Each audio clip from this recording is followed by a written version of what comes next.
د وطن میډیا درنو لیدونکو السلام علیکم. طالبان ته د عمران خان لومړی سختې خبرې.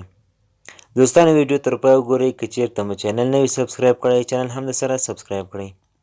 د پاکستان لومړي وزیر عمران خان ویلي دي چې که طالبان د یوه ټوله شموله حکومت په جوړولو کې پاتې راشي نو افغانستان به له یوې کورنۍ جګړې سره مخامخ شي. عمران خان د سه شنبې په ورځ ناوخته د بي بي سي له اردو څانګې سره په مرکه کې وویل که هغوی یعنې طالبان ټول اړخونه ښکېل نه کړي نو ژر یا وروسته به یو کورنۍ جګړه ولري. ښایي دا لومړی ځل وي چې د پاکستان لومړی وزیر عمران خان چې د طالبانو په ملاتړ تورن دی طالبانو ته داسې یو سخت پیام ورکوي. خان په خپله مرکه کې زیاته کړې دا به نو د یوه بې ثبات او له هر هرج او مرجه به ډک افغانستان په معنا او ترهګرو د خوښۍ سیمه وي. دا د اندېښنې خبره ده. خان په داسې حال کې دغه څرګندونې کړې دي چې د روسیې، چین او پاکستان ډیپلوماتانو د طالبانو د دولت له مشر سره غونډه وکړه.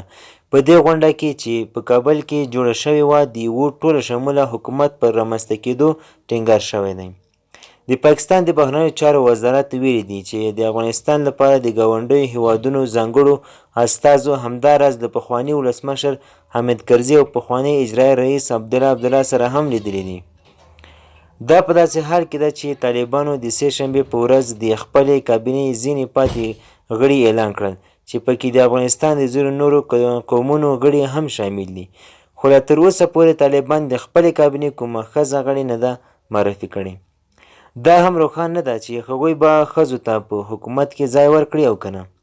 د پاکستان د بهرنیو چارو وزیر شاه محمد قریشي د چهارشنبې په ورځ وویل چې هیواد یې غواړي چې نړۍ له طالبان سره اړیکه ونیسي تر څو په افغانستان کې د یوه بشري ناورین مخه ونیول شي. خو هغوی زیاته کړه چې د طالبانو د حکومت په رسمیت پیژندلو کې بیړه نشته. د افغانستان ګاونډي او نور هیوادونو اوس په دې اړه فکر کوي چې طالبان له حکومت سره څرنګه اړیکه ولري. د پاکستان لومړی وزیر عمران خان همداراز پر طالبانو باندې غږ کړی دی چې نجونو ته ښوونځي ته تللو اجازه ورکړي.